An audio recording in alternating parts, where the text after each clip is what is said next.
之前稀土短缺的时候，欧洲、美洲很多汽车厂这个痛得哇哇叫，因为会让它的整个生产产生很大的影响，甚至停工。半导体也用了很大量的一些稀土，包括半导体原料，像是这个我们所熟知的 AI 技术里面 AI 伺服器，像我们采用的一些所谓的消费性电子产品，那最明显就是像我们的高性能的这个手机，还有一些笔电等等，也都不同程度的用到稀土。你说稀土是致命的吗？不可或缺的吗？某个部分还真的是哦。美国终于认清了一个事实，而且是吃了秤砣铁了心，决定要这么做了，就是稀土必须国产化。美国稀土开发公司 USA Rare Earth 在这个礼拜呢，因为宣布稀土产量呢提前2年到2028年年底呢，就会有这个提高的稀土产量，所以呢，股价一度上涨了超过3%，但后来呢，这个走势又转为震荡回落。市场上对于这个消息的反应是呈现比较分歧的局面。USSR 呢，他们表示说 ，Round Top 这个矿床被认为是美国目前最重要的稀土，而且是重稀土来源之一。这当中的蕴藏呢，包括什么呢？包括像镓、铍这些战略金属。而且还涵盖了像低压、普挖这些关键材料，而这些材料我们刚刚所点到的这些呢，是广泛应用在国防武器系统、高强度永磁体、电动车马达以及再生能源设备，还有航太技术的领域。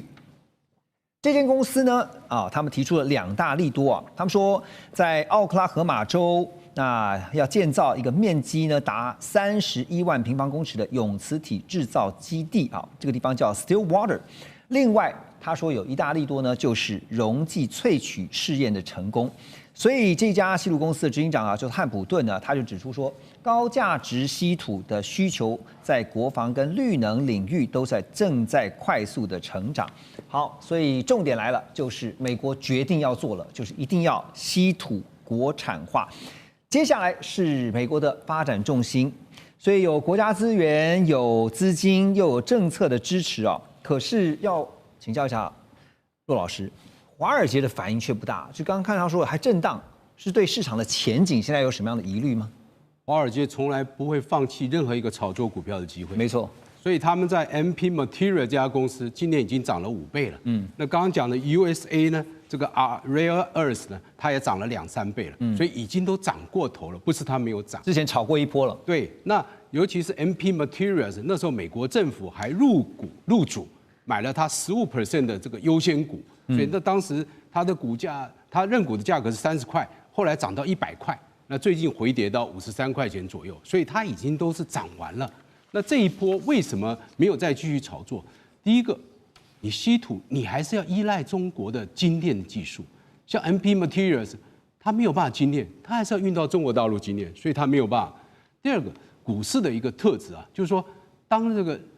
这个利多出尽的时候就不会涨了，因为大家觉得只有你没有办法取得这个货，那价格才会被拉涨。那如果大家都可以取到这个货的时候，那这个价格是不会涨的。所以这是股市的一个心理作用。那第三个，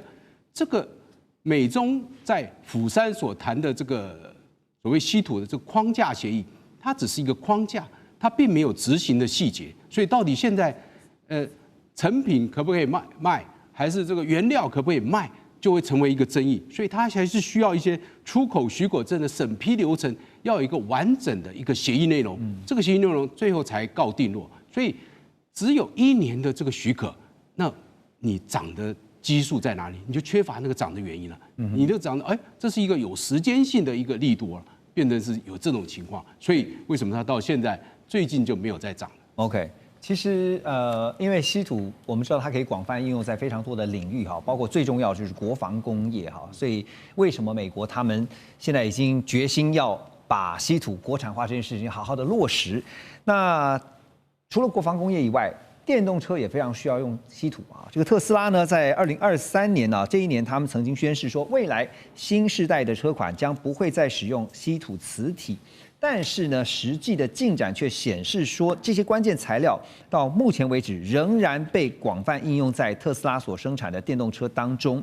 像另外一家这个 B&W 呢，已经在部分电动车的车型采用不含稀土的电机设计，但是稀土材料还是完全没有退出舞台啊，一样被用在像是座椅的调整啊、车窗的控制啊这些辅助系统。好，那另外呢，就是美国战争部在去年11月，他们就宣布呢要出资沙烏地阿拉伯的稀土加工计划。同年10月呢，川普跟澳洲总理见面的时候呢，也表示美澳双方在未来半年内要共同投入10亿美元，推动相关采矿还有加工的项目。所以现在紧锣密鼓、快马加鞭的要想办法让稀土的就是国产化这件事情啊，赶快做。可是也看到一件事情，中国大陆能够建构这个稀土的完整的供应链体系啊，这也不是1年、3年甚至5年的时间，他们是花了非常久的时间，而且坦白说是牺牲非常多，包括环保啊这些，所以不是只单靠说军工产业就能撑起这个稀土的需求吧？当然，我们都知道军工产业只是整个经济产品的一个环节，而且它的环节还不是最高的，最多还是相关的一些民生产品，特别是高科技一些产品。那非常仰赖稀土。刚才讲到电动车，它有进行一些降低对于稀土的仰赖，但我们都必须说，这些新的科技发明出来，是针对这样稀土有限提供或者资源短缺所做的因应措施，但它的成本还有它的整个综合性能达到一个什么水平和之前使用稀土，我想一定有一个落差，是，比如可能更昂贵，那维护起来更麻烦，那更重要就是综合性能会不会是这个有一定的降低？我认为都会影响这些产品的相关的使用的比例，而且不只是新能源电动车等等哦，还包括现行的汽车工业，它也很仰赖稀土，比如说触媒转化器啊，一些特种的一些陶瓷啊，还有这个高强度一些合金等等，也广泛运用在现行的汽车工业、传统汽车工业。这就是为什么之前稀土短缺的时候，欧洲、美洲很多汽车厂那这个痛得哇哇叫，因为会让它的整个生产产生很大的影响，甚至停工哦。那除了这个汽车以外，我们知道半导体也用了很大量的一些稀土，包括半导体原料一些这个抛光啊。还有相关电子元件一些处理啊等等，还有一些制程等等，都需要用到这个稀土。此外，像是这个我们所熟知的 AI 技术里面 AI 伺服器，那同时像我们采用的一些所谓的消费性电子产品，那最明显就是像我们的高性能的这个手机，还有一些笔电等等，也都不同程度的用到稀土。你说稀土是致命的吗？不可或缺的吗？某个部分还真的是哦。这就是为什么中国大陆以稀土为武器，那欧洲、美国都必须要臣服它这项尽力相关的博弈之下哦。因为确实目前来讲有绕不过的坎，但这个状况，我认为美国这样的努力或者欧洲的努力，短时间内那还是难以完全克服，长时间可能要看各国的政府执行力而定了，而执行力正是欧美国家在整体施政一个很重要的一个短板，特别是执行力不够强，那你原先的计划都会打很大的折扣。这个最明显就是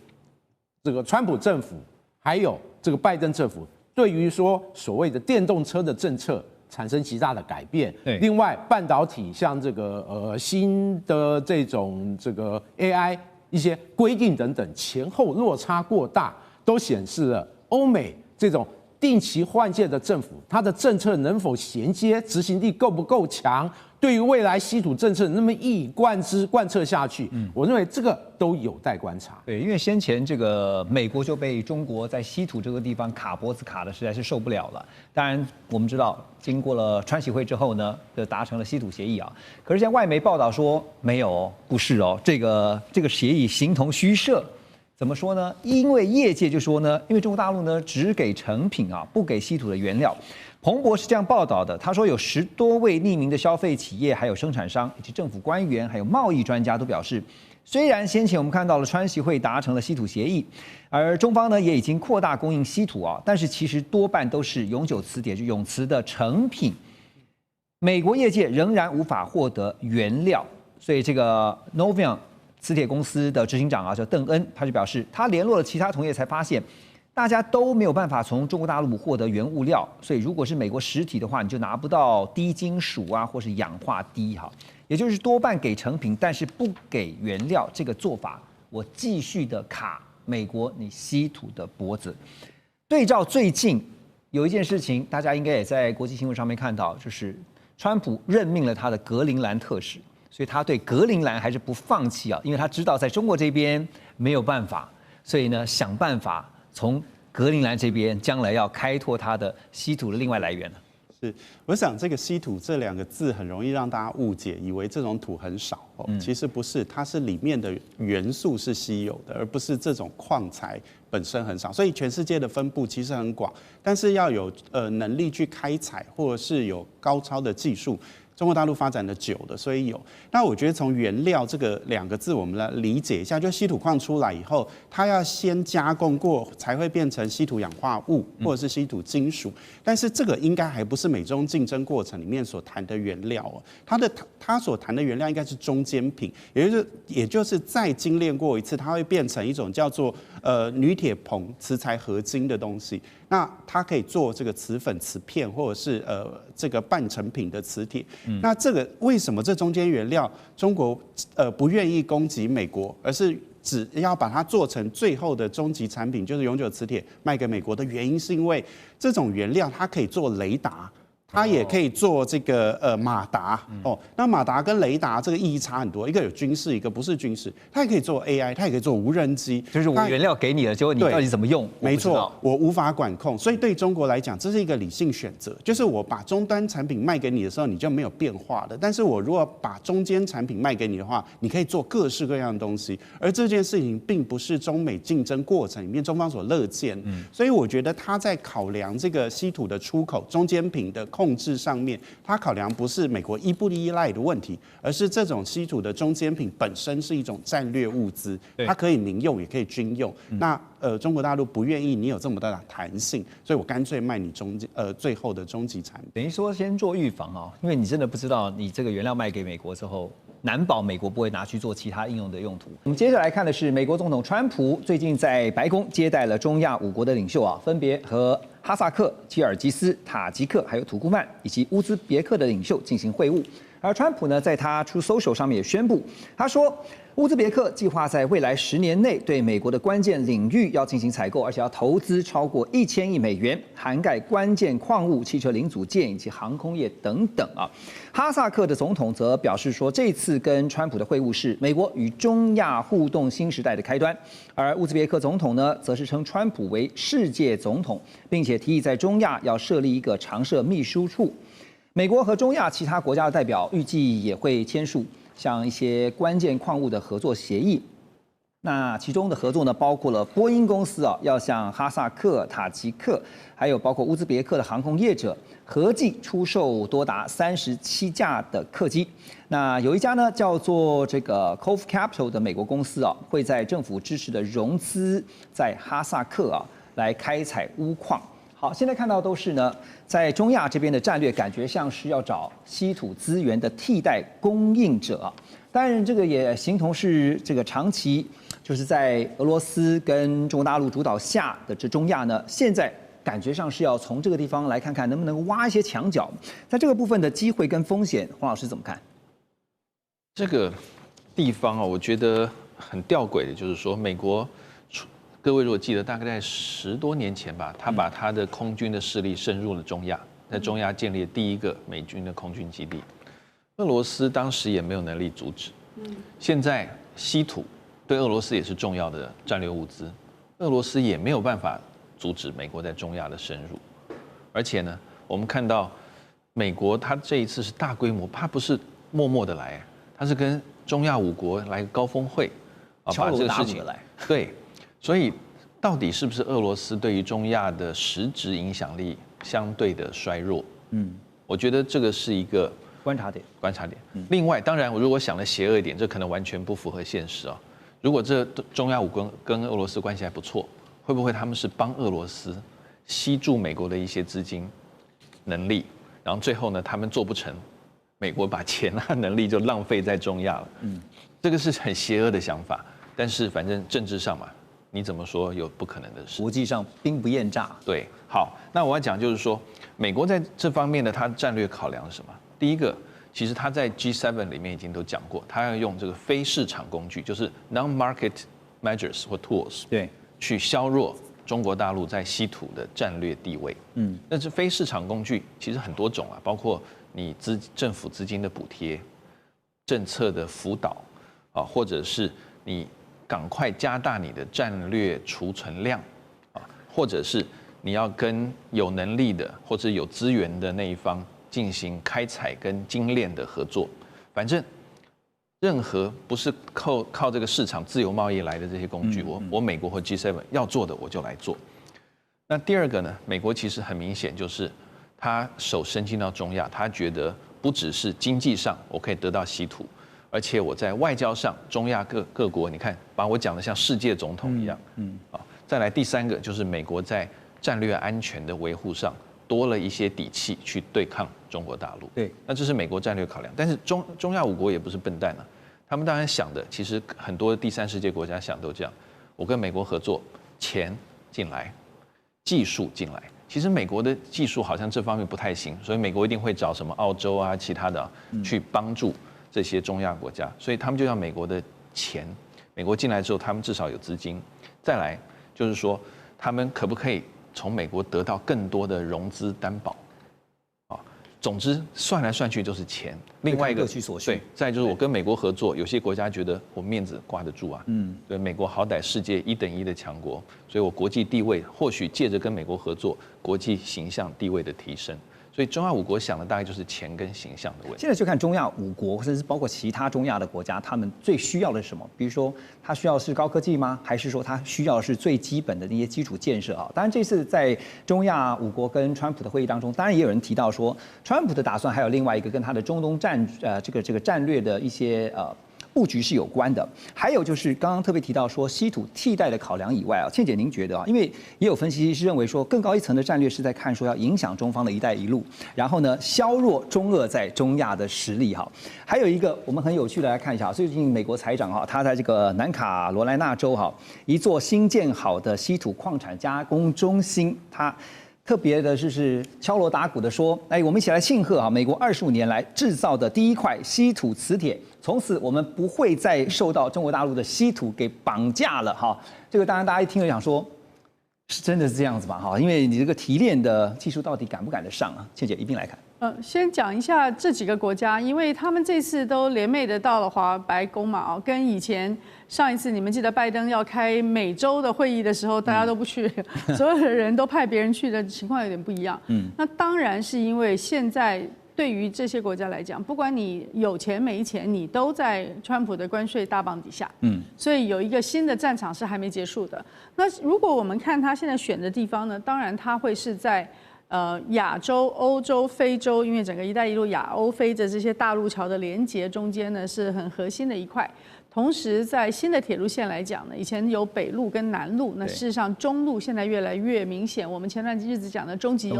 屋就是这个意思。那中吉屋呢，它不但是有货物，它也有石油、天然气的意涵在里面。所以你可以看到，在川普下棋的时候，他很明显的是说，这些是属于资源国，有资源，你可能没有钱，但是你有资源的。有些呢是生产国，那生产国呢，你来赚我们美国的钱，我要给你更高的关税。那再剩下最上面呢，就是品牌国 G7 啊，跟他们美国一样。我每次说我用川普的眼光来看，就是我们美国一样的那些国家。那这些呢，我就是要叫你们来美国投资。它大致上有一些很清楚的大概念的分布。那么中亚的5国呢，都是资源国。你今天光看他讲的第一个啊，就是说乌兹别克10年内要向美国采购1000亿美元，他现在每年的 GDP 差不多1000亿，而且呢，要买的东西呢，要涵盖的是关键矿物、汽车零组件及航空业。我觉得他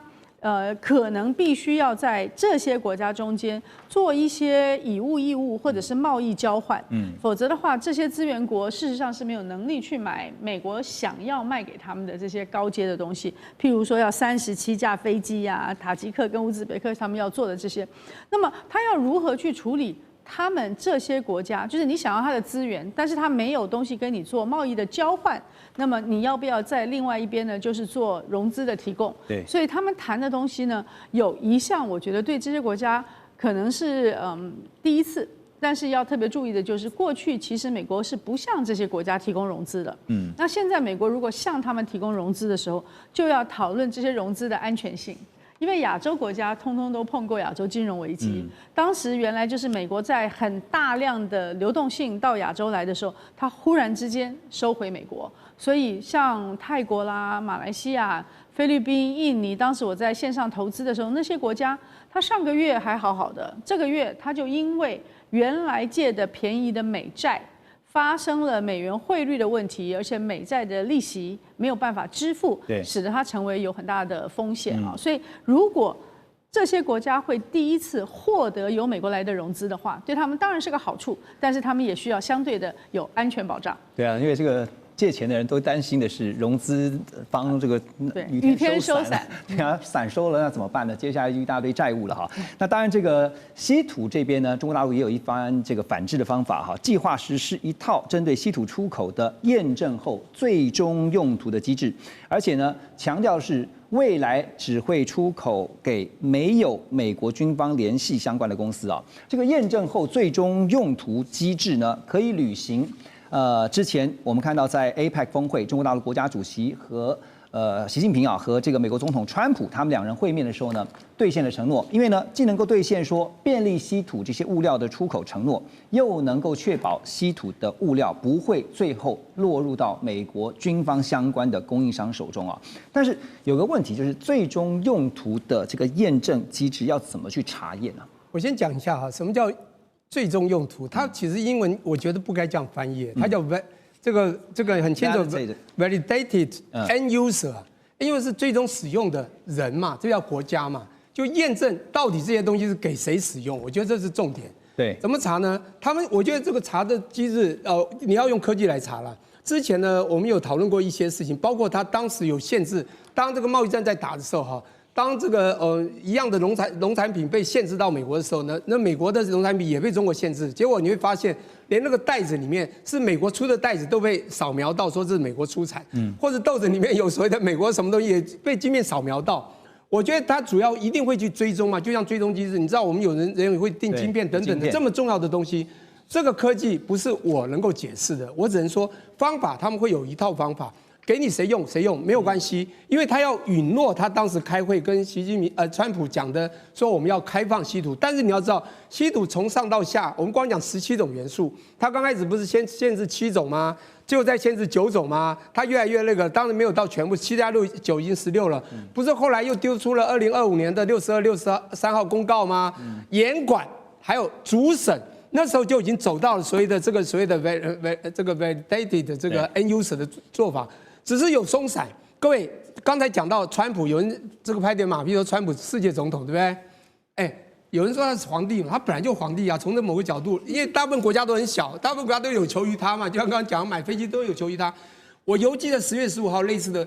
在埃及开的以哈和平会议，那个乱离谱的。川普先讲，他口才真的好嘛，记忆也好，到8分之后请，哎呀，有一些话我不想讲，请后面那位小老弟来讲巴基斯坦。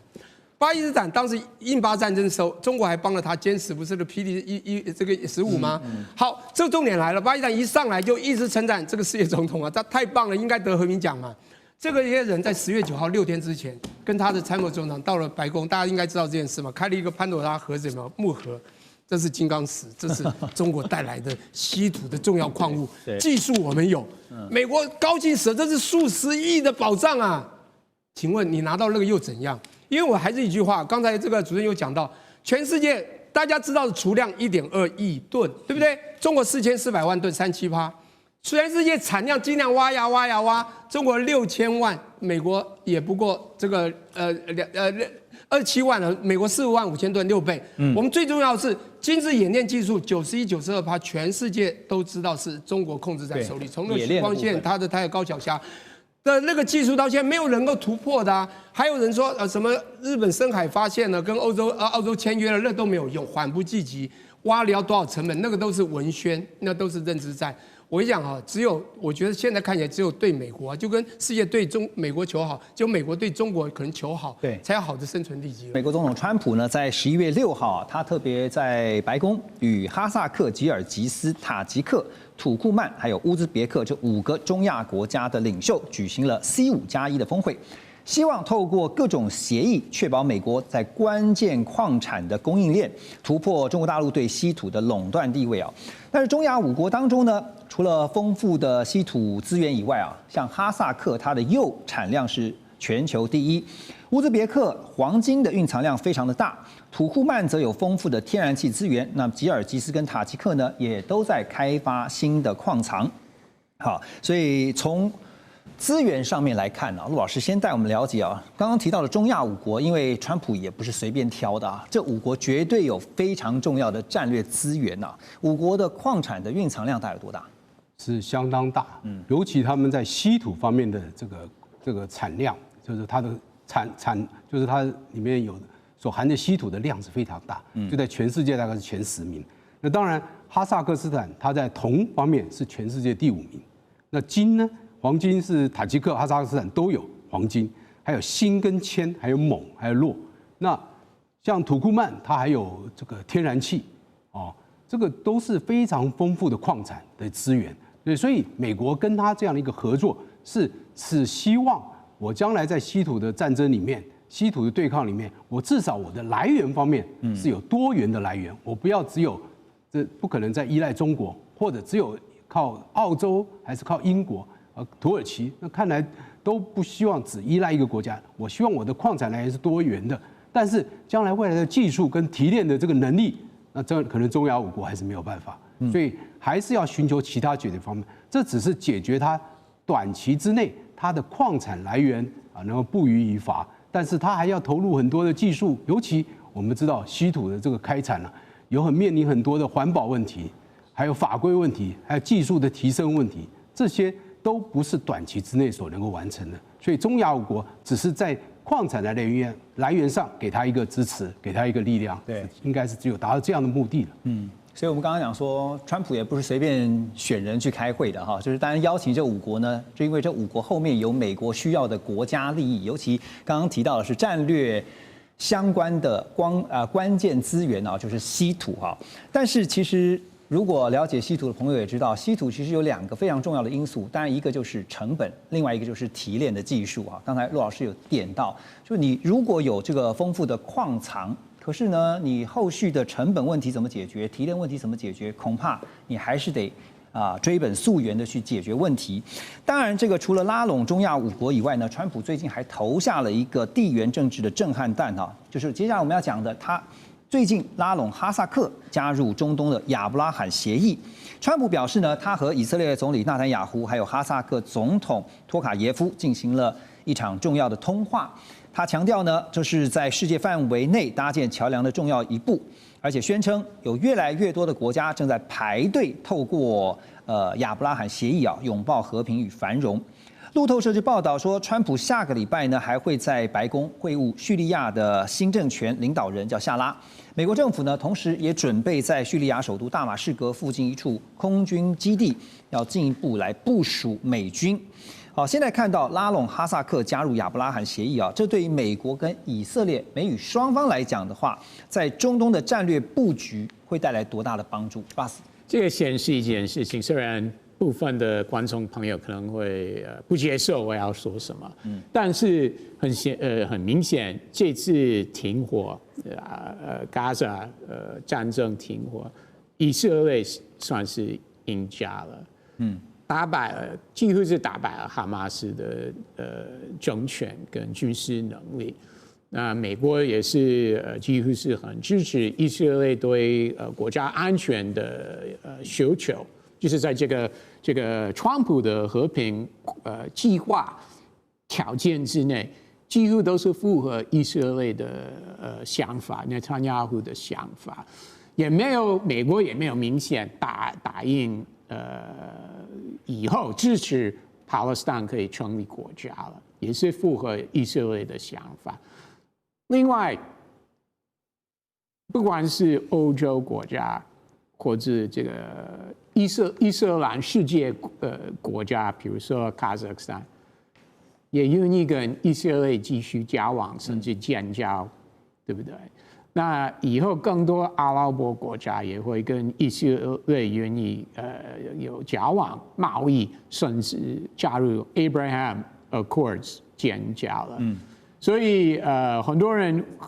很难想象，在这个战争的结束之后，以色列的这个不管是战略地位，或者在经贸方面、科技方面的地位，还是非常非常重要。其他的国家不会以后抵制以色列或什么的，或对以色列怎么样，真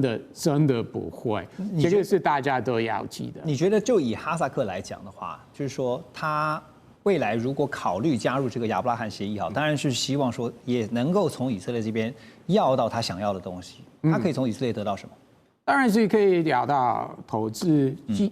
技术、科技等等，甚至军事方面也可以，国防方面可以交流。那然后就会得到美国的支持，对不对？那以前 Morocco 加入 Abraham Accord 之后，那美国就答应 Morocco， 你这个叫做这个目前算是内战地区，叫做 Western Sahara。本来美国的立场是这个地方是要经过当地人跟 Morocco 中央政府的协商，才解决这个问题。那后来美国在川普1.0说，Morocco 你加入 Abraham Accord 之后，那我就认定这个 Western Sahara 是你的属于你的主权。所以其实加入 Abraham Accord 不管是哪一个国家，他们都知道，他们还是可以从美国拿到很多东西了。OK， 那叙利亚驻军这件事情呢？这个是有一点 surprising， 有点惊讶，因为川普在1.0的时候，他一直坚持他要完全从Syria 撤军，因为那个时候美国还是有几千个军人，因为是要跟 ISIS 伊斯兰国家打仗。那个时候他因为这件事情跟国防部长吵架了，对，国防部长时任国防部长就离开了。那川普这次愿意部署的话，规模应该不会很大，而且其实很大的主要的考量，不是因为川普以后想跟谁打仗，不是因为要以后跟伊朗或伊拉克等等打仗，其实他是为了组织以色列再次攻打 Syria 的内部了。因为过去几个月，以色列已经有很多次动手，因为他们说Syria 在境内还是有运武器给恐怖团体，不管是在 Lebanon 或其他地方 ，Yemen 等等。所以为了维持区域和平，这个川普的和平计划或许因为这个考量，川普愿意在 Syria 重新部署。所以就回到刚刚你有特别强调一个论点在川普的心中，他的 number one， 他的第一个还是中东，第二个才是放在印太可是现在有一个问题，就是说中亚一直都是过去以来我们都知道都是在中俄的势力范围，而且相对来说，比起美方来讲的话，对中国大陆是比较偏友好的那所以现在呢，你这个要真的挖墙脚，你要来挖哈萨克这些中亚的5国，你挖得动吗？你怎么挖？你必须要诱之以利你有什么利益可以跟他交换呢？你讲的很对要诱之以利。问你现在你俄国还有多少资源可以给人家？你现在打仗已经打的自己都打得焦头烂额了。真的，乌克兰战争让俄国遭受非常大的这样的一个资源的浪费所以他也没有办法自顾不暇。那个中亚这些国家，他就变成很难再像以前在苏联帝国或苏联解体之后的那个年代，俄国还对他们有很大的影响力。现在没有办法，尤其这些国家，你看到回教的力量。哈萨克70%是回教徒，主要是逊尼派；塔吉克98%是回教，就是穆斯林；乌兹别克96.5%，土库曼93.3%，吉尔吉斯86.3%，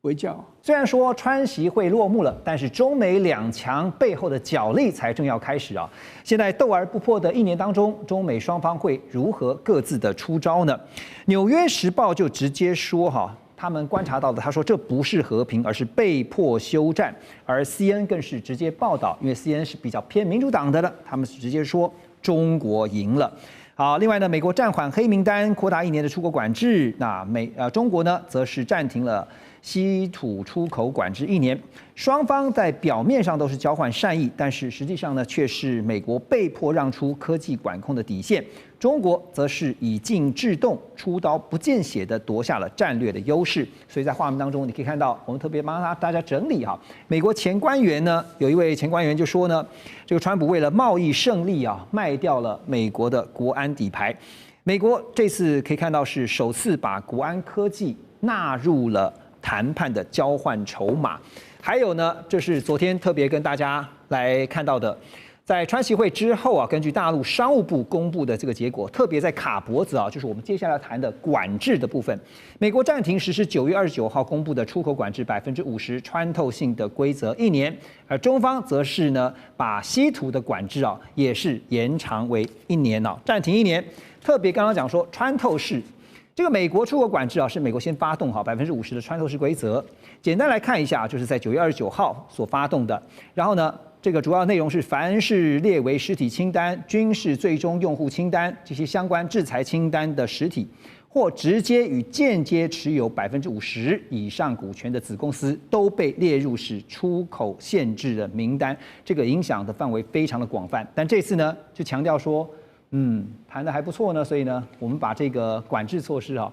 先暂停1年。好，那画面上我们也提到给大家看，中方跟美方现在在稀土上面管制上面哈，这个管制内容呢，中方措施是暂停稀土管制1年，然后呢，美方是暂停在这个实施制裁黑名单，刚刚特别提到50%穿透式规则的这个名单上面是1年。好，那涉及的企业呢，包括了稀土冶炼啊，中方这边稀土的部分呢，像是冶炼啊、分离啊、出口企业；美方晶片啊、科技方面呢，则是暂停实施黑名单这个1年的时间。好，那相关的全球市场影响呢，包括现在看到中方还是掌握全球非常强啊90%的稀土加工能力。那现在就是美方不断在追赶。好，这次的川习会哈，现在双方看到最后的结论都是呢，暂停对于对方的一个管制哈，包括稀土、包括科技晶片相关的都是1年。那很多现在分析的看法都认为，总体来看，其实中方这次在谈判上是略胜一筹，因为既延长时间，又拿下了接下来谈判的主导权。左老师怎么看？好，首先我想认为中国大陆赢了这件事情本身就是习近平的胜利。为什么？因为这会让他在国内看起来很强势，这会让他在国际上呢得到很高的名声。因为这么多国家跟美国谈判，每一个国家基本上都是满足美国的需要。没错。那只有中国大陆可以对美国呢叫板，而且呢打得平手。就算你不认为他赢了，他最起码是平手。态势就是平起平坐，没有错。所以我觉得对内对外，习近平都可以宣称他是胜利的，这一点对他来讲非常重要。第二个，我认为其实对于中国大陆来讲，经济上来说最需要的可能不是这个所谓解除对于这个他的一些企业的制裁啊，因为他讲的这个企业是过去已经被制裁的企业，他们的子公司、孙公司只要持有50%以上，那么就列入黑名单。现在说把这个推迟1年，可我认为这不是最重要，最重要是什么？最重要是关于芬太尼的这个关税调降了10%。对，而且呢，在这个会后，美国还宣布了，如果芬太尼的这个管制有成效，还会再把剩下的10%都移除。这20%对中国大陆来讲太重要了。为什么？因为这20%或者10%是涵盖所有的中国大陆的出口。那么对于中国大陆来说，它现在最迫切要解决的问题就是青年的失业问题。那这些失业的问题，它其实需要的不只是我们看到这些高大上的尖端科技，它更同样重要的，或者说对于青年就业更重要的是什么？是过去的这些劳力密集产业。这些其实给养了更大量的这些就业人口。对，那这些其实中国大陆还是非常有竞争力的在全世界的市场来说，还是可以看到非常多来自中国大陆这一方面的出口。但是在美国，它尤其在圣诞节前，它如果这个关税继续，它就会丢掉了很大的一个这个市场。那现在在圣诞节前、感恩节前，它就恢复了。这个对于他来讲是及时雨啊，所以我认为这个部分其实可能是对中国经济来讲最重要的。就几乎面子里子，几乎在这一次，当然有人说谁赢了面子，谁赢了椅子，可是照目前我们所看到的整个总体分析来看的话，中国不但是赢了面子，又赢了里子哈。那接下来当然美国一定不服气嘛，所以你可以看到说，川普回到国内，在这个飞机上面的时候，他就说自己凭自己的分数哈是打了12分，满分10分哈，这个不会让人意外，因为他向来就是会给自己打很高的分数，但。在美中两强，就是老大已经达成了共识之后呢，又听到了美国财长贝森特呢，他又放话表示啊，他说北京犯下真正的错误，因为美国2年内就能够摆脱稀土的依赖，真的吗？啊，根据专家的分析啊，说美国即使启动像是曼哈顿计划级别的资源开发，至少也得5到7年才能够真正完全替代中国大陆的稀土供应。另外呢，中国大陆这边有4400万吨的稀土储藏量，占全球35%到50%，而中方呢控制全球稀土的加工冶炼分离的能力的比重呢，将近90%左右。某些重稀土分离环节，中方更是达到了99%的控制。所以以此来看，美方估计2年就能够完全替代啊，会不会太乐观了点？林老师。这一边的话，其实我们先回归到刚刚讲的一个川习，这是一个见面。我个人会认为是双方各有所需，那双方都达成自己要的一个目标。对习近平来说的话，其实刚刚左老师提到的这个芬太尼的10%，这是很重要的指标。同样的，对习近平来讲的话，他也证明了中国在他的领导之下是可以跟美国平起平坐的。那对于川普来说，他到底得到了什么？当然不是他讲的这个120分，这一个他好像这自吹自擂这样。他最重要的其实就是说，他可以把一些东西带回去他国内。因为我们看他这次其实除了是去见习近平之外，他在日本跟韩国拿到了非常多的一些利多的一些消息，不管是这个日本的加大投资啦，或者是我们说韩国什么核潜舰要在美国制造啦，其实他这些东西都是他能够去带回到他国内对他的一个支持度的。所以其实在这一点的话，我们可以看到2个大头，2个这个元首对话。各有所需，那但是在底下的这一边，一定就会开始有很多的一些分析，会认为是说，川普你可能有一点这为了贸易胜利卖掉了这个国安底牌啦，就是说他有点丧权入国类似的一个味道啦。可是这边他立刻就用的是什么？同样上谈判桌的贝森特。我个人会认为现在第一个是贝森特来讲，后面可能 Rubio 又要准备出来讲了，就是老大讲的是没问题，我们都很好，他是我的老朋友。可是底下的这一些官员，就是他们要上场的时候，那这一边贝森特他直接就讲说了，可能2年就可以去摆脱这一个美国对中国这个稀土的依赖。但是说实在，2年能不能达到这个东西，不是取决于的东西，倒不是时间，而是你要花多少成本。说实在，今天的一个稀土，你世界上含量还是什么，各地都有。重点不是含量，是提炼的技术。因为提炼的有时候它会有一个高污染，或者是提炼的成本这个问题。所以，与其我美国要自己去提炼，不如跟中国买。相对来说，这一边我可以降下很多的一些成本的问题。那如果今天我要重新去启动的话，要么可能是在越南或其他国家跟这些国家买，或是我美国要自己做。那美国你愿意去付出这一个成本在稀土上面吗？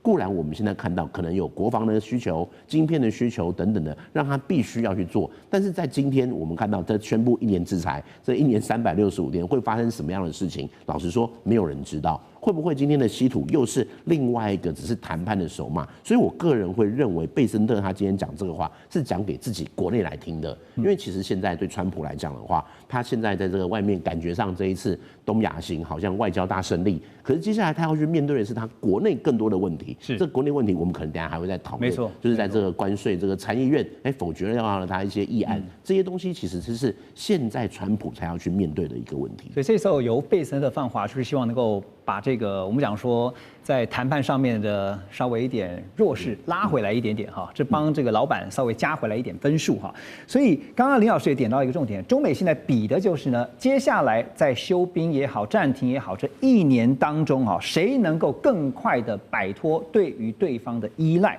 谁能够更加的掌握包括科技，还有包括矿产的就是稀土的命脉哈，就会是接下来中美两强对决的胜负关键。好，说到刚才有稀土的部分，接下来是科技的部分哈。那当然，川普也证实啊，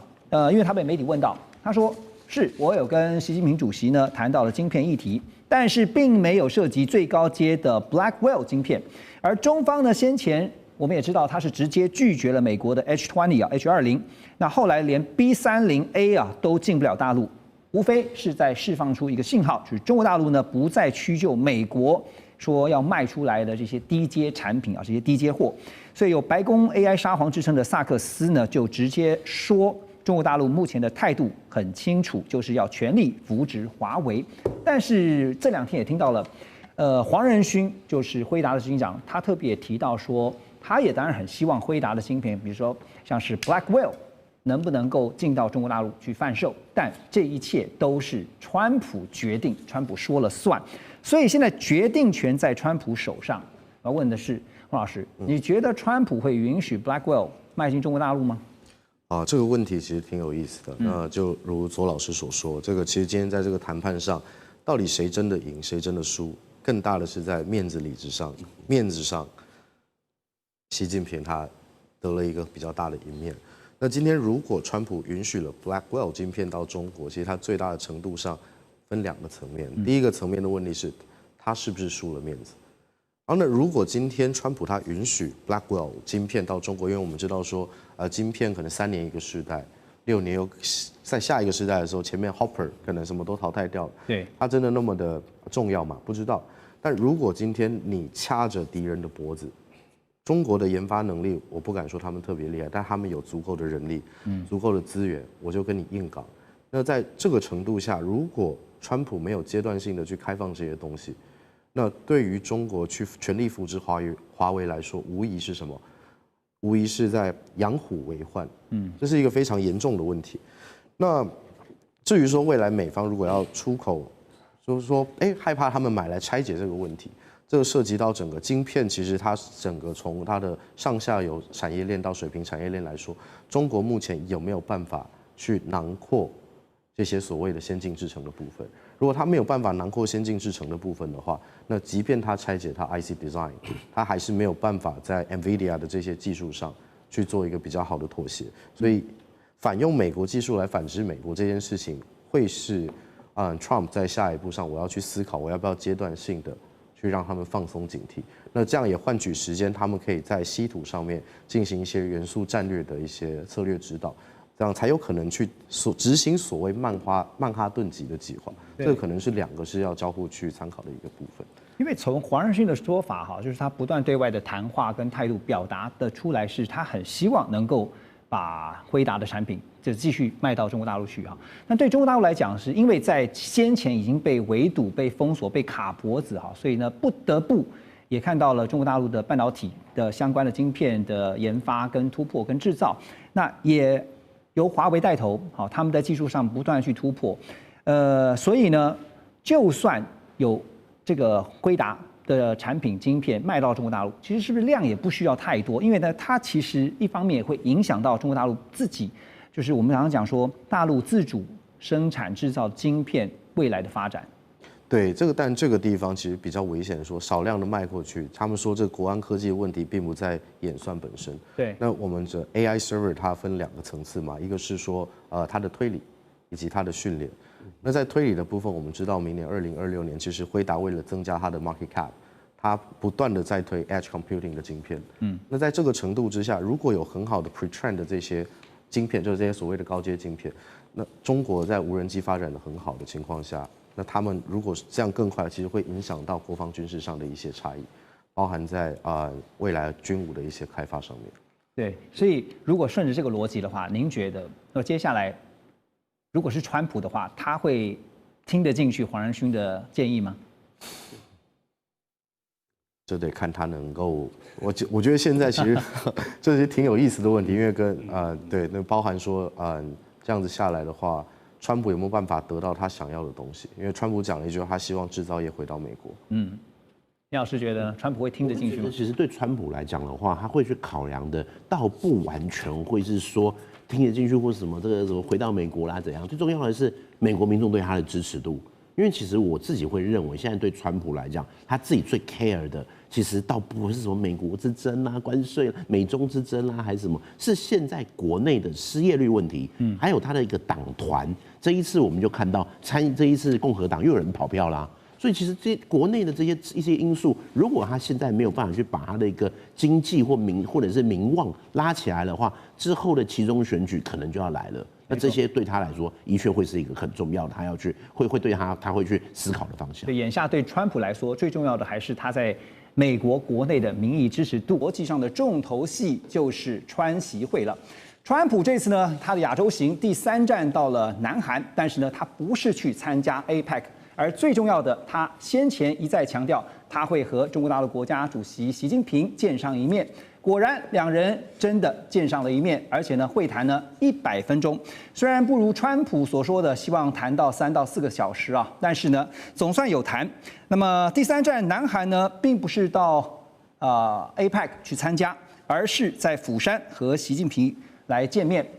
回违了6年的时间呢，这次谈了100分钟，到底有什么样的共识呢？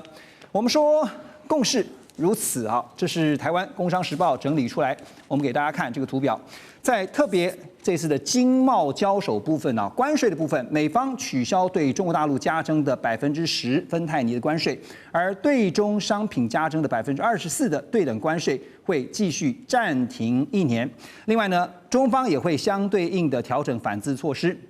双方也同意继续延长部分关税的排除措施。另外就是管制的部分，也就是我们常讲说卡脖子哈。那么美方暂停实施9月29号公布的出口管制50%穿透性的规则1年，中方则是暂停实施在10月9号提出的反制啊，也就是稀土出口管制这个措施，同样是延长1年。好，航运的部分呢，还有包括其他，特别是在芬太尼，刚刚有讲的芬太尼禁毒合作呢，现在美方说要看中方接下来怎么做好，实际的做法呢，美方会继续的观察，而中方呢也会做出相对应的一些回应。后续还有一些进度，川普表示说，跟习近平在很多的重要问题上面都达成了共识，包括我们刚刚提到的稀土也好，还有呢，特别是买大豆这件事情啊。那么习近平则说呢，双方要尽快的细化和敲定后续的工作，将共识维护好以及落实好。预料下个礼拜呢，美中双方就会进行这个经贸相关协议的进一步洽谈。好，但是这一次大家也关注到了一个台湾问题，这次没有谈到。马上就先来问一下黄老师哈，因为这次我们看到在事后，川普接受媒体的访问，媒体请他给自己打分数啊，说10分是满分的话，他说我是12分啊，这个还多了2分哈，显然是非常的满意啊。我先问的是，中方跟美方各自要到了什么？我觉得双方都必须要对外说是满意的，是有成果的。那么各自得到什么？我觉得基本上是双方的谈判团队，双方从川普总统的2.0开始在处理对外关系，包括对中关系，基本上不是国安团队，而是经贸团队为主。那么所以经贸关系关税谈判、贸易谈判。主导了美国对外关系，是。那么跟中国大陆也是一样，这是第一个。第二个，我认为就是双方共同有默契的决定这次100分钟，我们看大家有戴耳机，戴耳机是同步口译，同步口译才能节省时间。那么100分钟，老实讲那个中美之间的问题多得不得了，所以我觉得地缘战略的部分是双方有默契的，暂时不在这一次会谈中间。对，所以我认为是暂时缓解在2个人会面以前拉高的这种声势。但是这个缓解是暂时性的。那战线拉长，因为中美之间的战略竞争，它会是非常长期的一个竞争。而所有的项目不一定那么快能够谈下来，所以从这个4月份的这个所谓解放日开始，一路已经换了世界5个地点在双边在谈，但是还是高低起伏对，还没有最后的定案，所以战线必须要再往后拉长。老师您看哈，有分析是这样认为说，美方这次要到是土豆泥就是包括稀土、大豆还有芬太尼简称土豆泥。中方其实你看到的是，习近平在这个2国元首会面的时候，他并没有提出要求，他只是说呢，我们要保持大国的风范，所以也有一个分析就是说，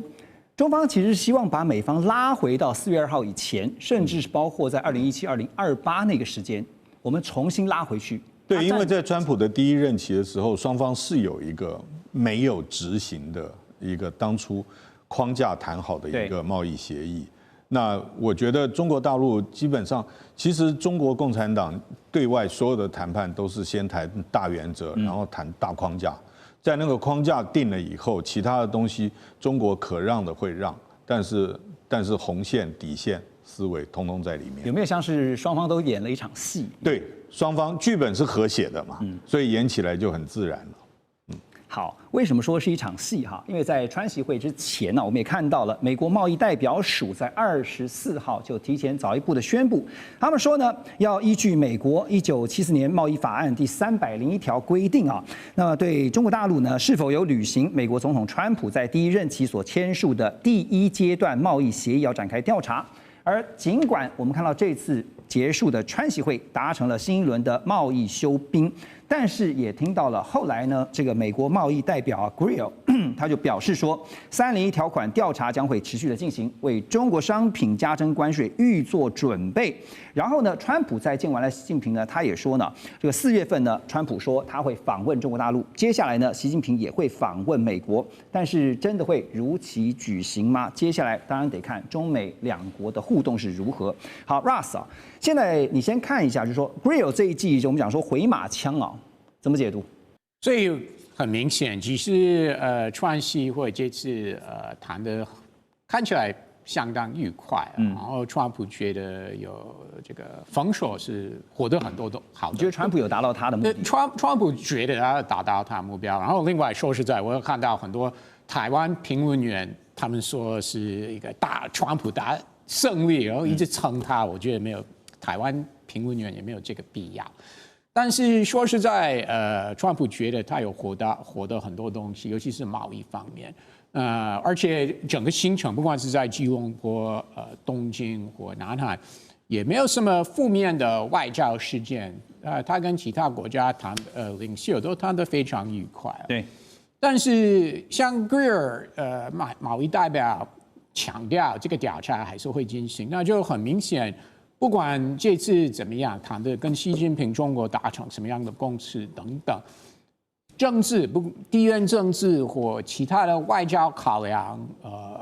国防国安等等，甚至台湾问题，以后还是会浮面台上，还是会影响到中美关系，这个真的是不能避免的。所以不是说好像休兵1年吗？怎么在这个会后突然又按照过去几年？那刚刚老师有提到2017、2018年，然后川普刚上任不久，就是在第一年他访问中国，对不对？但是过了几个月，就是进到2018年，贸易战就开始了，而且川普最后两年多，贸易战一直恶化了，中美关系整个。中美关系有恶化了，所以我们真的是要面对事实，那就是很有可能政治问题还是会影响到这个贸易关系。好，所以现在我们细看美中双方在这个贸易之间的交手哈，因为刚才特别提到了美国贸易署呢，他们也强调说未来要监督中方落实协议的情况，然后美中两国呢会设立工作组啊，确保落实打击芬太尼的相关措施。也就是说，在川习会大家所谈的一些部分，接下来就看怎么做，而不是看你怎么说了，对吧？但是我们有相关经验，尤其是在芬太尼和贸易这两个议题上，就是回到我刚说，回到川普第一个任期的时候，双方有讨论到这两个问题，有达成一些共识。拜登执政的时候也是，但是不久之后，美国还是会认为中国没有履行他的承诺，那就破局了。所以，如果我们真的要理性看待的话，可能要最安全的猜测是不久之后还是会破局。OK， 现在就是看，就是美方可能会觉得中方说话不算话，但是呢，中方对美方也是如此啊，就是你只光说不练啊。所以接下来就看，因为不是提到了吗？川普有特别提到说，他明年3月以后会到中国大陆去访问。接下来呢，就是习近平到美国访问。但也得看两国的互动吧。我个人会认为，一直到他们真的上飞机起飞之前，就不知道真的会不会成。就像这一次的川习会，到最后一天才敲定是在釜山。是没错，因为虽然川普今年已经说了好多次，我会跟川普会跟习近平见面，但是一直到他真的上飞机去 APEC， 而且我们也一直不知道他会不会参加 APEC 的相关会议，那最后他没有。对，所以就是对川普来讲，就是 make a wish。至少先许个愿望，在明年3月以后能够到北京去访问。好，川习会之后，我们看到川普立刻就飞回了美国啊，他也没有去参加 APEC， 所以把这个 APEC 呢留给了习近平，让习近平呢就等于跟各国元首的互动呢成为了会议的焦点啊。其中重中之重有一个就是中日的元首会啊，习近平和新任的日本首相高市早苗见面。在31号的下午呢，中日元首的高峰会进行大约有30分钟。那日本首相高市早苗表明，希望跟中方建立建设性且稳定的关系，并且喊话说中国大陆是日本的重要邻国，同时也向中方表达对东海活动这些相关议题的忧虑。而习近平则指出，中日是重要邻国，希望推动两国之间这个战略互惠关系。不过，如果有印象的话，大家记得吗？这个川普是先在亚洲行啊，他的第2站是到了日本啊，先见了高市早苗。所以彭博也报道说呢，在跟高市早苗的会谈当中，川普就直接告诉高市说，任何你想要的、任何你需要的帮忙，我们都会在那里，我们是最强级别的盟友。哇，这句话说的怎么讲呢？啊，那蔡老师是高市，我们知道其实他一直是维持继承安倍晋三的路线哈，但是他有他自己日本现实考量的压力哈，怎么在这当中去调整未来的日美日中关系？我们先恭喜日本国诞生第1位女首相，我们也先恭喜高市早苗变成是首相，因为她一路走来还蛮辛苦，本来能不能当首相也是一个很大的一个疑问点，而且她在21日当首相到10月31日的时候，不管是日本国内，不管是国际问题来讲，我们套一句川普总统在10月29日 George Washington 的航母上面讲一句话，他是一个 winner。因为他等于说，在这么多的首脑里面，他可以说算是一个最大的胜利者。为什么？因为川普是先到了日本，那到了日本之后的话，跟我们看到高市早苗有一个非常好的关系。那我们又会看到他到了韩国，可是高市早苗的话，他的表现真的是可圈可点。他跟川普之间的话，本来就是会很好，而且我们用几个照片来去给各位观众做一个解释。这个都是官网的照片。那官网的照片的话，我们用4张去做解释的话，你会看到28号他见到川普的时候，除了这一张之外，有很多张，他们都是一个非常亲密。而且我们看到高市事实上是一种好像发自内心很开心，甚至在George Washington 上面呢手高起来，非常开心的。当然也有一些日本民众是批评他了，也有这么样的批评。可是呢，我们看到他跟李在明韩国的总统也是关系很好。那为什么会很好的一个很大的原因，他很聪明，在10月21日当选之后，他就开了一个记者会。记者会他上面就说：“我非常喜欢韩国，我喜欢吃韩国的海苔，我喜欢用韩国的化妆品，我喜欢看韩剧。”所以李在明就送他韩国的化妆品，送他的一个海苔，这个是他做的非常好的一面。而且他会看到，我们看到了习主席的话，事实上他们也是突然去巧的在29号的话才去瞧说可不可以跟习主席见面，这个中方有释出一种善意。逝去之后的话，但是在3个小时之前还不是很确定可不可以见了面。但是我们看到为什么高市做得很好的原因，看到他个人的 X， 他看到跟习主席见面的时候，习主席就跟他打招呼，他跟每个人都打招呼说：“我是新人，跟你们打个招呼。”那习主席露出微笑，很多人说：“为什么习主席会有微笑？很少这样。”不过问题就来了，在正式的会面上面来讲，你会看到他的手跟这边的手都完全不一样，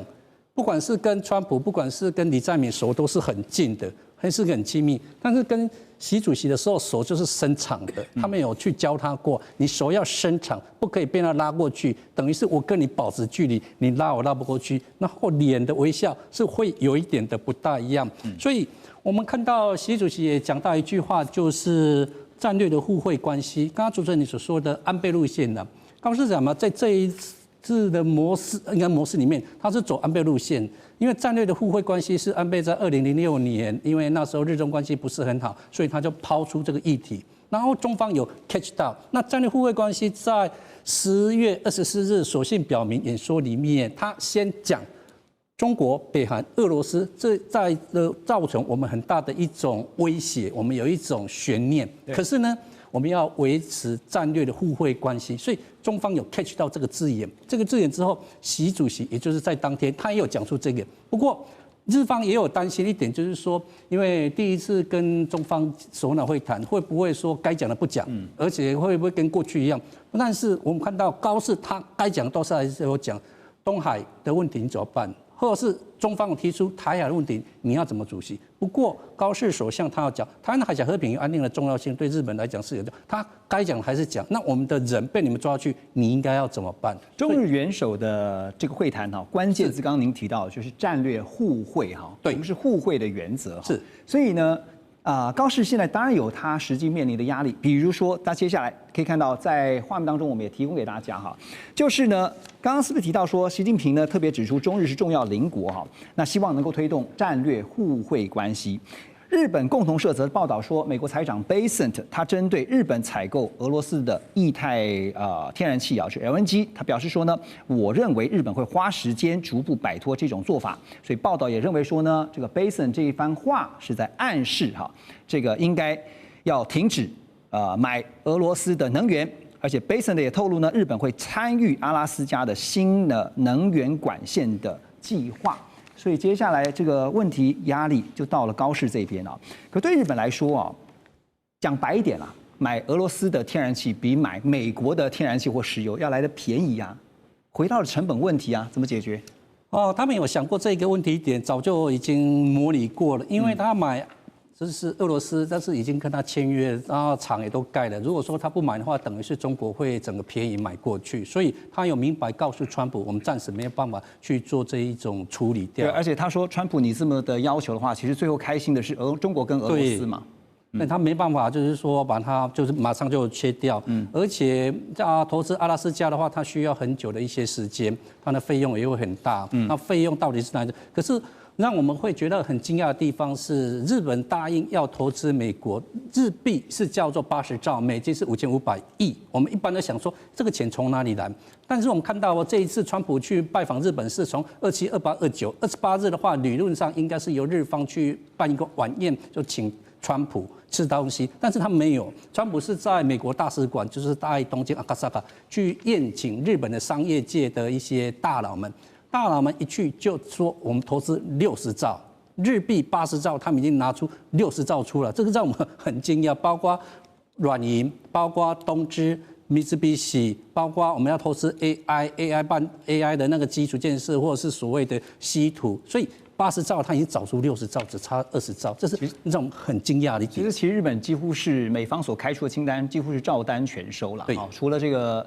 能源的部分可能窒碍难行，恐怕之后还有一些需要去讨论的部分。川普他展开了他的第2任期的首次亚洲行哦，那当然大家关注的焦点呢，就是在这个 APEC， 就是在南韩举行的 APEC 上面呢，会不会来一趟习川会？好，那么最近也看到了，在这个川普行前呢，在同一时间就看到了美国贸易代表署呢，在川普出发的同一天，宣布启动301条款。针对中方有没有履行在2020年签署的这个美中第一阶段贸易协议，正式展开新一轮的调查。美国贸易代表署表示呢，他们认为中方并没有兑现非关税壁垒、市场准入，还有购买美国商品这些服务的承诺。所以现在大家都在看，奇怪了，这个川普不是才不断的向外界去强调说，他希望在30号这一天就能够看到中国大陆国家主席习近平，川习会是一定会成型的。但到目前为止啊，我们看到中方还是3缄其口，而且说有最新消息会及时告诉大家。这个及时啊，这个了解中文的就知道说，在最后一刻都可能会生变哈。所以美国现在祭出301啊，左老师觉得讲先兵后礼是吧？应该这样讲，就是说，这个是川普，我认为他主要的目的是这个国内，美国国内的需要。为什么这样说呢？因为其实这一段时间有很多人都认为，就提出来所谓的 tackle， 就认为川普到了最后都会退让。是。第二个就是也有一些分析就认为说，川普实际上在跟中国大陆交手上其实是吃亏多于占便宜。那甚至说就是像这个 TikTok 这个交易呢，实际上只是满足川普的这个面子，但是美国并没有得到真实的好处。所以这样子的一种说法，其实会让川普面临很大的一个压力。就如果他最后跟习近平谈判之后没有一个具体的让步，或者没有重大的突破，那么他其实再回到这个美国国内是很难交代的。对，所以他等于就先把这个东西端出来，就表示说他还有做了一件让中国大陆觉得会有压力的事情，是展现川皇强硬的那一面。对，没错，就是要让他看起来很强硬。第二个，当然他也有一个实际上的需要，为什么呢？因为川普跟之前在他推动的这个所谓的就是所谓的这个对等关税，这个对等关税是根据美国紧急经济权利法。那这个目前正在美国的这个法院进行诉讼，万一最后最高法院宣判川普没有这样子一个授权，那他这些对于中国大陆课的这些30%、100%的现状，100%的威胁都落空了，前功尽弃。所以他必须要通过其他的方法，包括像这个贸易扩张法里头的232条，或者像这一次301是根据美国1974年贸易法里头的条款，针对对手国不公平贸易行为的一种制裁。所以我想他也是一个自保，就不会使自己在谈判的时候看起来很脆弱，好像说他所说的事情最后会被美国法院推翻。对，所以其实讲到这个启动301的调查哈，刚刚我们特别提到的是针对什么非关税壁垒啊、市场准入啊，还有购买美国商品及服务啊，这个承诺没有兑现哈，那到底能查出这个是什么呢？老师？根据当时2020年1月15号美中当时所签订第一次美中的贸易协定里面有讲，就在2020年跟2021年这2年，美国要对中国出口2000亿美金以上的商品跟服务，那当时就有包括320亿美金的这个农产品，所以这个是非常明确的，但是中国并没有履行。那中国当时的理由是因为 COVID-19 呢。还有再加上是拜登政府执政了，所以我们就没有继续履行。那川普的意思是说，那如果当时的理由是存在，那现在这些理由不存在了，你应该要履行你当时的承诺。所以，诚如刚刚左老师讲，就是既然当时没有做到，那这就是我对美国农业选民的一个承诺。对，所以一定要实现，这是第一个。第二个呢是备案，如果我跟中国大陆谈，你要买我的大豆。的依据是什么？就是因为当时有美中第一阶的贸易协议，所以你要买，而你没有买，所以你没有履约，所以我要求你买美国的大豆是合理的，是有道理的。第三，万一这次的美中谈判不成的时候，我将来可以启动301的时候，我可以进行调查，我可以公开程序，让所有的意见广征，所有的民众的意见。最后，我还可以最后有个武器，我还埋了一个地雷在那里，我随时还是可以对你做出一个贸易的制裁。所以在川普的观念里面，贸易永远是他觉得最有效的手段。所以他跟记者讲说，我们美中本来就在贸易战当中，那你现在就是在贸易当中，所以他这样的一个策略，我相信是有它的效果，在谈判前取得一个谈判的优势。那第二呢，对美国国内的农民也有交代。第三，万一谈判不成的时候，那我是可以发动301，我是可以对你做出制裁的。我后面还有后手。即使美中谈判有了结果，我后面还埋了一个地雷，我随时还可能启动这样的一个机制，对你做出制裁。对，所以是保持说他不输的一个程度。OK， 棒子先拿出来，然后告诉你说，承诺就是承诺啊，就是 a promise is a promise 啊。可是，在川普的这个口中听到说承诺就是承诺，好像似乎有点讽刺啊。Russ 啊，你怎么看啊？因为10月30号现在是表定，就是川普这边已经特别透过白宫说10月30号川习会可能要登场了啊。但是我们也知道10月31号是 Halloween 万圣节，万圣节的 slogan 就是 Trick or Treat 嘛。你觉得最后会是 Trick 还是 Treat？ 真的很难说了。至少他们会在 APEC 碰面。不管是在大场所合照的时候，你认为还是会见上的啊？当然至少会握手了。那会不会有1对1的会议？其实目前我们都川普希望要谈很久啊。对，这个也是一个挑战。对啊，如果没有提早搞定的话，那中方会觉得我们真的来不及准备。那你怎么会邀请我们在短几天之内准备一个两三个钟头的会议？因为我们都知道，按照过去的前例啊，两国领导人开会的时候，不只是讨论一个议题而已。那虽然川普会想讨论贸易啊。其他议题他不太会想。有啊，在马来西亚，现在 Basin 跟这个黄文韬已经开始先前的时候在谈了一些东西了，但是还是快来不及准备了，真的。所以我真的认为，到最后才知道，都还会有变数，就是一定会有变数。也许到时候看两个人谈话的时间有多长啊？对，这个1个小时一个重点，因为我刚刚说了，川普会想讨论贸易啊，但是中方会认为说，除了贸易之外，我们还要讨论其他议题，尤其是台湾这个议题。这个我们在台湾都知道，中方习近平一定会想讨论台湾。你觉得台湾议题会怎么谈？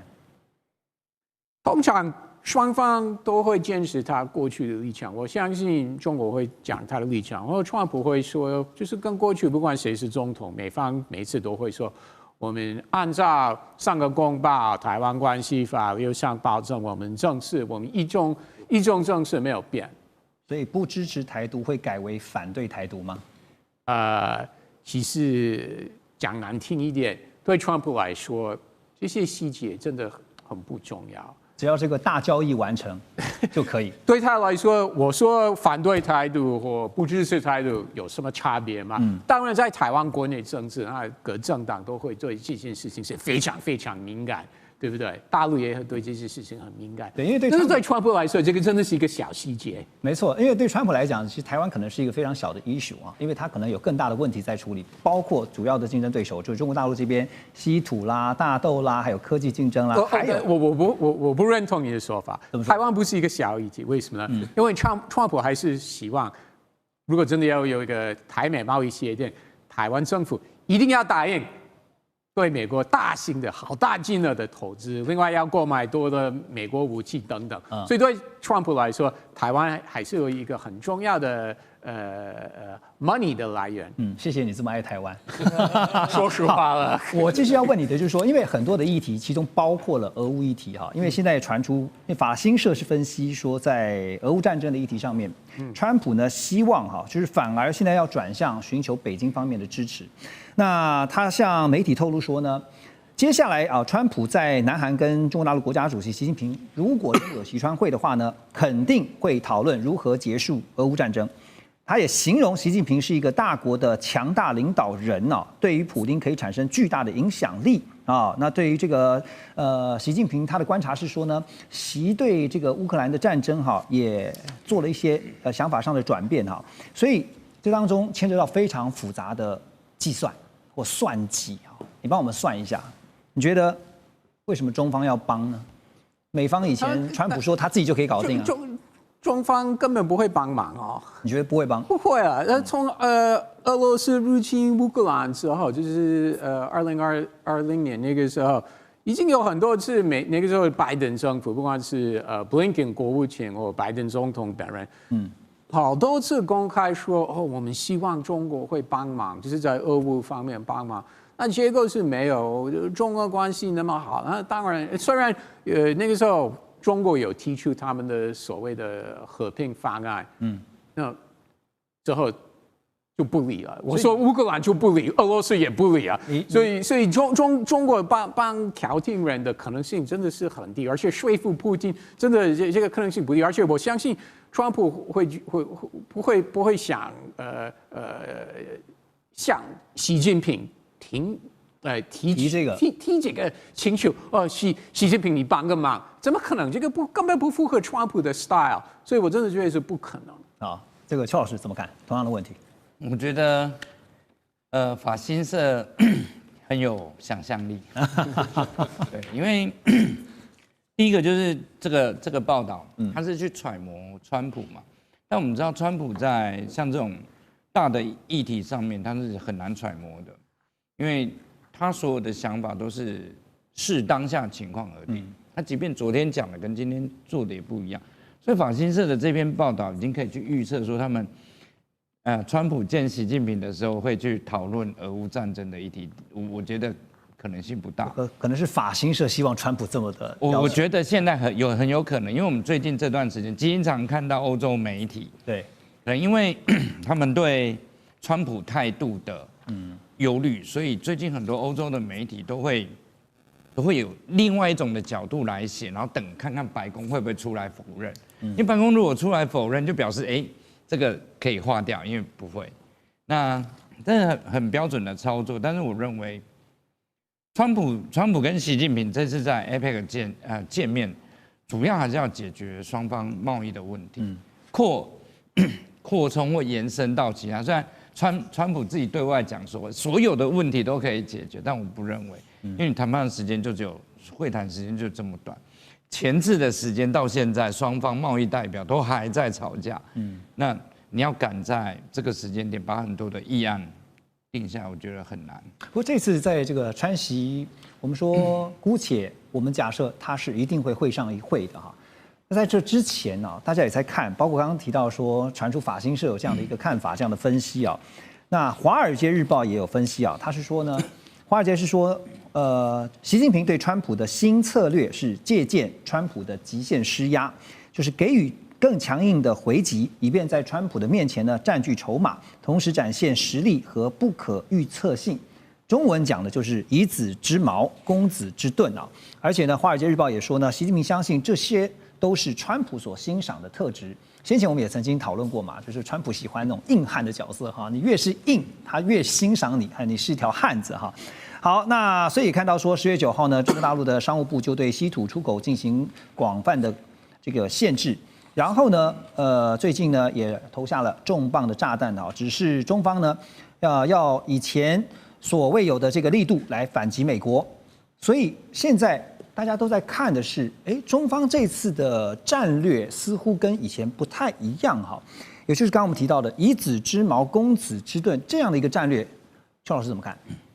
我觉得倒不能说以子之矛攻子之盾了，因为就中美双方贸易之间的摩擦，或者是贸易关税上面的对抗，中方的态度，他们不断的 repeat 重复一个态度，就是中美之间的贸易问题必须要秉持平等互利、相互尊重。对，这个是中方在贸易问题上面的底线，就是